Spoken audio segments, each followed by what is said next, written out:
अगर आप पीएफ के मेंबर हैं और अपने नेम में करेक्शन करना चाहते हैं तो मैं आज की वीडियो में आपको स्टेप बाय स्टेप दिखाऊंगा कि किस तरह आप अपना नेम में करेक्शन कर सकते हैं, ऑनलाइन कैसे कर सकते हैं और अगर आप ऑनलाइन नहीं कर पा रहे हो तो आप ऑफलाइन कैसे कर सकते हैं। तो नमस्कार दोस्तों, मेरा नाम है सागर, मैं पीएफ कंसल्टेंट हूँ। जो भी मैं आपको यहाँ बता रहा हूँ अपने प्रैक्टिकल अनुभव के बेस पे बता रहा हूँ।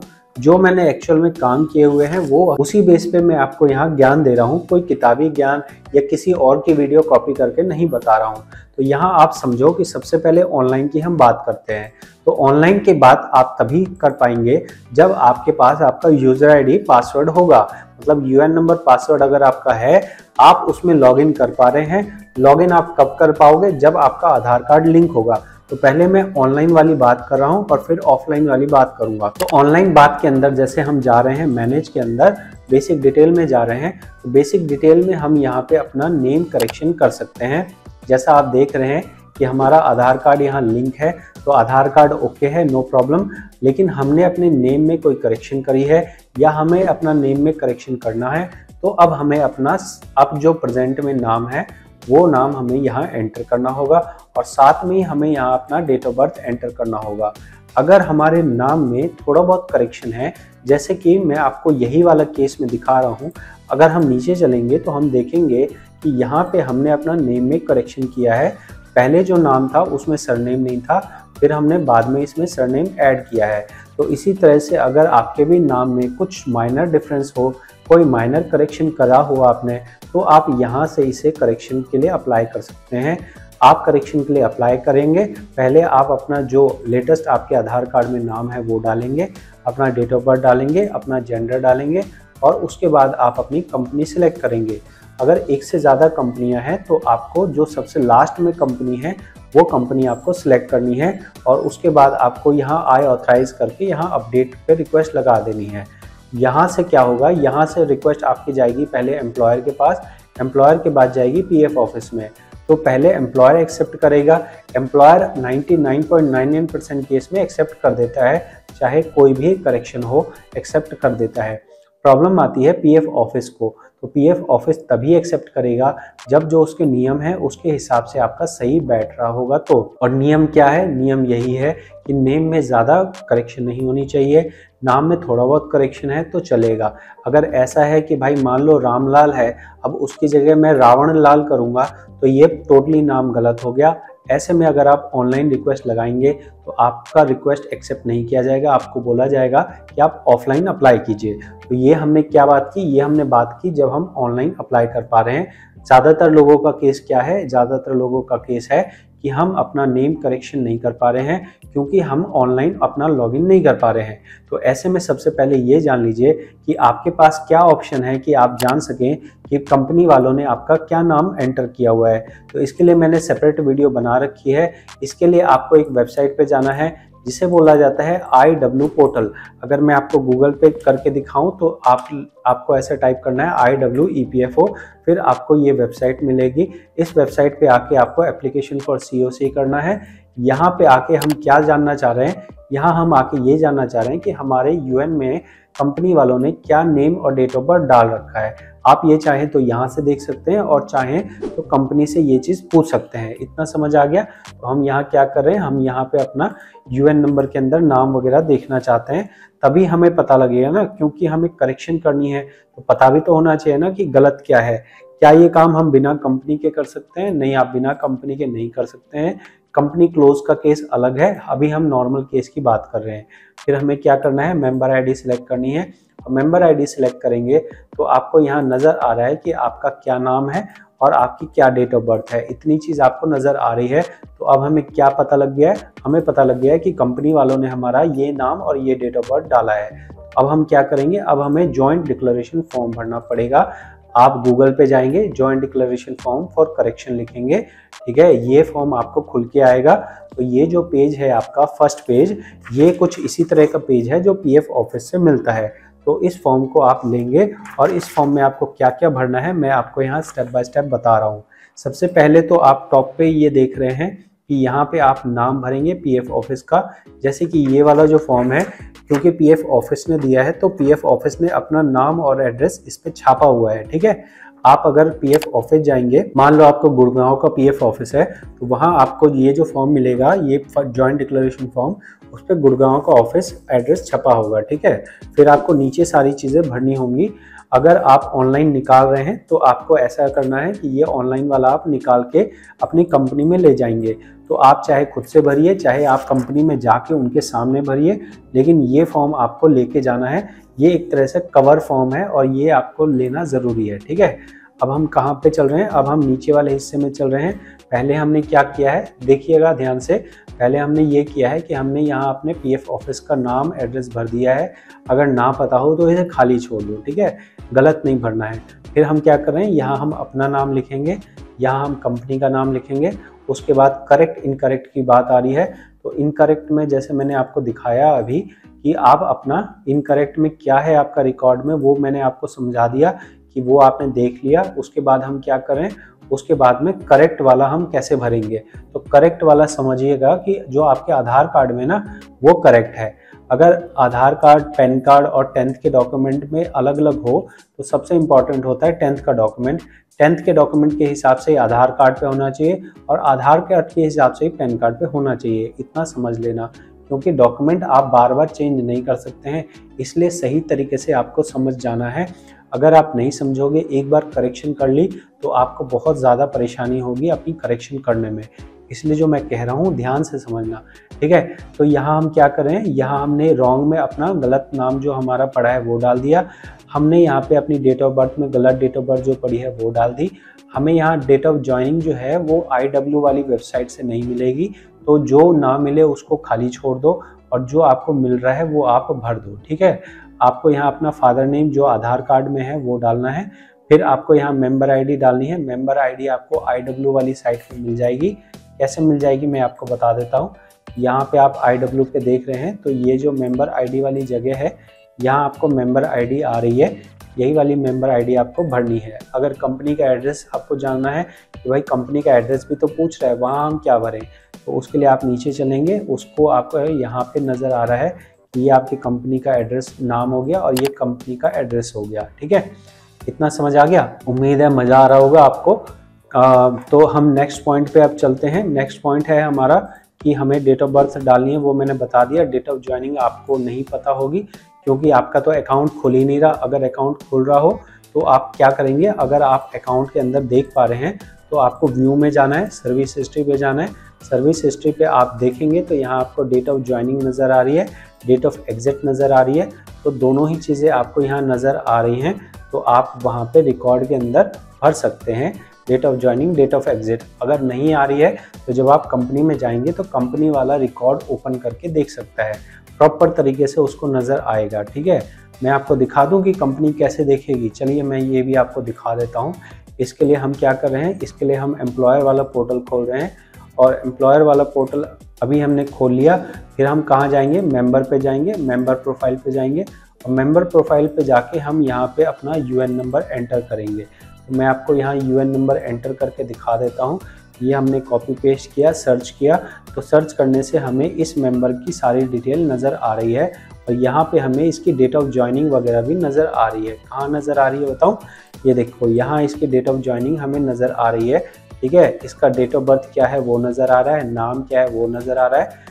यहाँ पे जो इन्फॉर्मेशन है ना, यूट्यूब मना करता है दिखा देने से, वरना मेरे को कोई प्रॉब्लम नहीं है, इसका नाम और डेट ऑफ बर्थ दिखाने से कोई प्रॉब्लम नहीं है। और नाम डेट ऑफ बर्थ दिखा के आप किसी का पैसा नहीं निकाल सकते हो, तो ये भी कोई दिक्कत वाली बात नहीं है, ठीक है। हम यहाँ पे नेक्स्ट पॉइंट आपको एक एक्स्ट्रा चीज़ मैं बता रहा हूँ, मिसिंग डिटेल। तो अगर मान लो कि कोई डेट ऑफ ज्वाइनिंग आपकी मिसिंग है तो कंपनी वाले वो ऑनलाइन में अपडेट कर सकते हैं। यहाँ आप देख सकते हैं ज्वाइनिंग डेट को यहाँ अपडेट करने के लिए बताया गया है, लेकिन फादर नेम कंपनी वाले अपडेट नहीं कर सकते हैं, ना ही आपका नाम वो ऑनलाइन अपडेट कर सकते हैं। तो अगर कंपनी से भी आप चाहो तो भी नहीं करवा सकते हो, आपको ये फॉर्म भरने का काम करना ही पड़ेगा, ठीक है, समझ गए। अब हम नीचे चलें, नीचे चल के हम देखते हैं कि यहाँ डॉक्यूमेंट के लिए हमें कहा जा रहा है। तो देखो ये जो डॉक्यूमेंट है ना, ये वाला जो फॉर्म है ये ऑनलाइन में फॉर्म है। एक्चुअल वाला जो फॉर्म है ना, उस पर ये चीज़ नहीं लिखी है कि आपको कोई एक डॉक्यूमेंट देना है, तो ये वाला पॉइंट गलत लिखा हुआ है, ठीक है।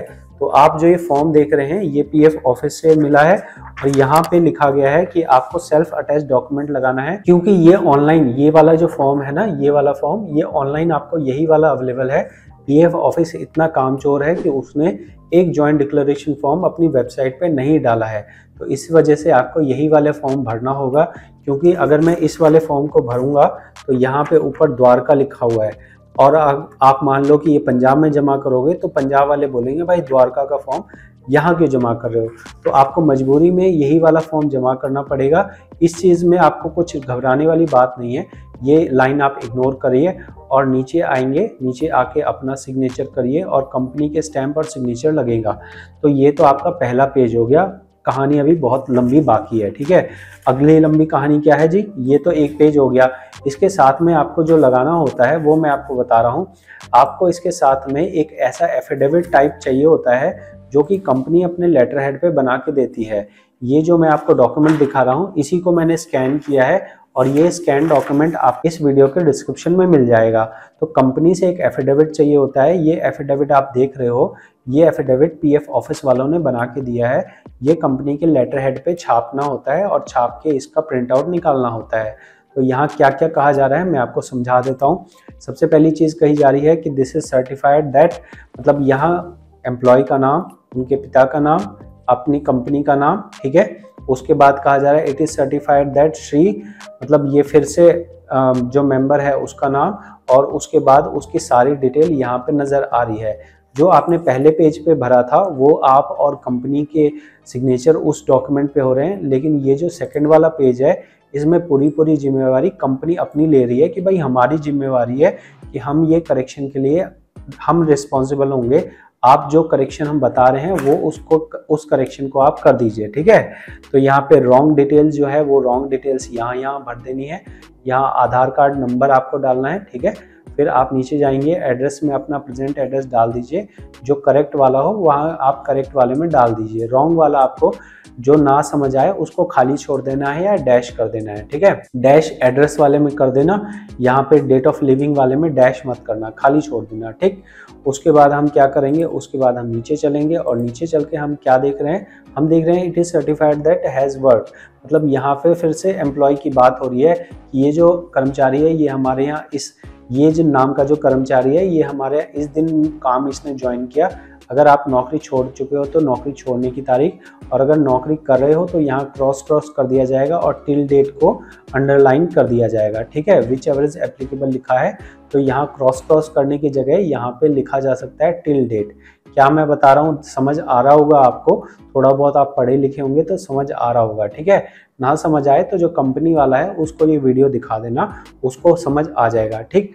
तो ये हमने देख लिया। अब हम कहाँ जा रहे हैं, अब हम नीचे चल रहे हैं। नीचे चल के यहाँ पे अब कंपनी अपनी रिस्पॉन्सिबिलिटी ले रही है।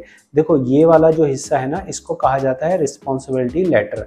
रिस्पॉन्सिबिलिटी लेटर मतलब है कि कंपनी वाला अपना नाम लिख रहा है, चाहे वो मैनेजर हो, चाहे वो ओनर हो, चाहे वो डायरेक्टर हो, कंपनी वाले का नाम, उसके पिता का नाम, उनका पीएफ, उनका ऑफिस एड्रेस।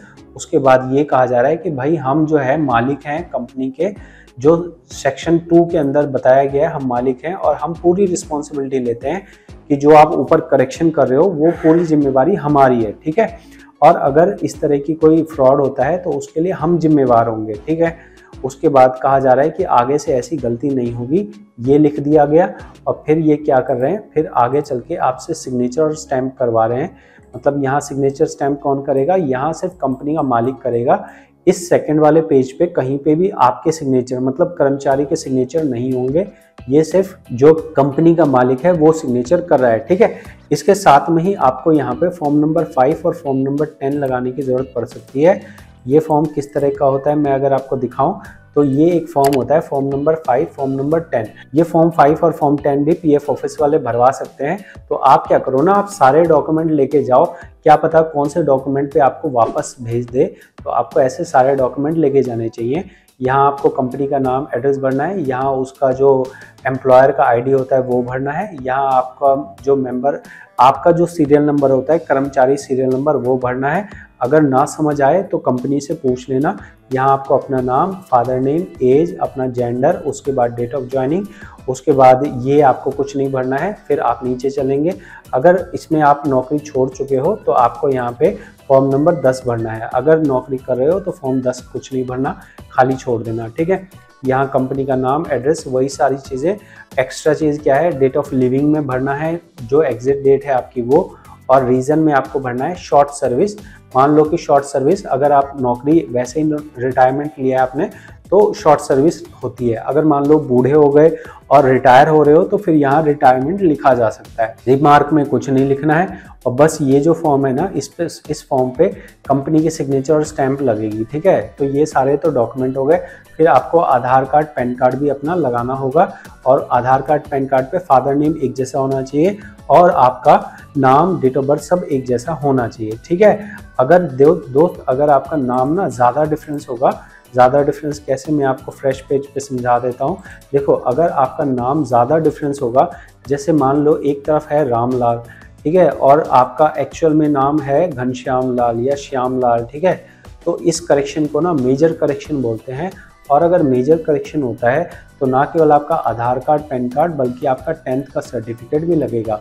अगर आप 10th पास नहीं है तो आपको जन्म प्रमाण पत्र, डेट ऑफ बर्थ सर्टिफिकेट लगाना पड़ेगा, ठीक है। ये आपको बनाना पड़ेगा, तहसील से बनाना पड़ेगा, ठीक। तो ये सारी चीज़ें आपको लगानी पड़ेंगी। मैंने आपको कंप्लीट जानकारी दी है। आप पूरा इंटरनेट छान मारो, पूरा यूट्यूब छान मारो, पूरा गूगल छान मारो। इतना बेहतर तरीके से आपको अगर कोई बता दे तो आप मुझे कमेंट में बताना कि जी आपसे बेहतर तरीके से कोई और बंदा बता रहा है, ठीक है। अब नेक्स्ट पॉइंट क्या है, ये सारे डॉक्यूमेंट आपको क्या करना है, कंपनी से सिग्नेचर करा के आपको जो भी पीएफ ऑफिस हो वहाँ जमा करना है। अगर कोरियर करने की बात आती है तो रिस्क हो जाता है, क्योंकि यहाँ पे अगर आप काउंटर पे जाके जमा करते हो तो वो एक एक चीज़ चेक करते हैं कि नाम क्या है, डेट ऑफ बर्थ क्या है, सारी चीज़ें चेक होती हैं, तो ही वो आपका जॉइंट डिक्लेरेशन फॉर्म लेते हैं। लेकिन अगर आपने कोरियर कर दिया और उनको फॉर्म में कोई गलती नज़र आई तो तरीका ये है कि वो फॉर्म आपको वापस भेज देते हैं। लेकिन मैंने देखा है कि अक्सर वो फॉर्म वापस नहीं आता, वो फॉर्म उठा के बस साइड में कोने में रख देते हैं। तो कोरियर से होना बहुत मुश्किल है। अगर आपको वहाँ कोई जाने का हो, जाके वहाँ जमा कीजिए, अच्छा रहेगा। और ये सारा फॉर्म अगर आपका सबमिट हो जाए उसके बाद आप वहाँ पे भी पूछ सकते हो कि भाई तुम कितना टाइम लगाते हो। नॉर्मली मैं बता रहा हूँ कि नॉर्मली 15 दिन से 1.5 महीने तक का टाइम नॉर्मली लगता है। बाकी मेरा ये अनुभव है, और आप अपने पीएफ ऑफिस से जहाँ आप जमा करके आए हो वहाँ पूछना। ऐसा नहीं है कि मेरे से ही पूछने लगो कि मैं जमा करके आया था अभी तक हुआ नहीं है। देखो, अगर 1.5 महीने से ज़्यादा नहीं हुआ है तो मान के चलो कि आपका वो करेक्शन नहीं हुई है और उन्होंने आपका फॉर्म रिजेक्ट कर दिया है। तो अगर फॉर्म रिजेक्ट कर दिया तो फिर आपको वापस से नया फॉर्म जमा करना पड़ सकता है। तो जो भी आप फॉर्म जमा करके आ रहे हो उसकी फ़ोटोकॉपी ज़रूर करा के रख लेना। फ़ोटोकॉपी रखना बहुत ज़्यादा ज़रूरी है। मैं देखता हूँ अक्सर लोग फॉर्म जमा कराते हैं लेकिन उनके पास कोई फ़ोटोकॉपी नहीं होती है, तो ऐसी गलती आपको नहीं करनी है। मैंने आपको बहुत अच्छे से बताया है, तो मुझे ज़रूर कमेंट में बताइए कि इस वीडियो को 10 में से कितने नंबर देंगे। और साथ में ही इस चैनल में जहां प्रैक्टिकल जानकारी आपको मिल रही है, इस जानकारी को सारे लोग इस्तेमाल कर सकें, इसके लिए आप क्या करेंगे, इसके लिए आप चैनल को सपोर्ट करेंगे सब्सक्राइब करके। मिलते हैं आपसे अगली जानकारी वाली वीडियो में। इस वीडियो में इतना ही। बहुत बहुत धन्यवाद।